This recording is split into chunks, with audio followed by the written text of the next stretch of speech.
به نظر من این لوبیا قرمزا یکی از خوشگل‌ترین لوبیا آن سر بوته. بریم که با هم بازش کنیم.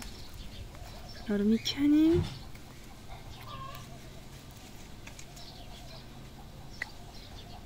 و بعد بازش میکنیم.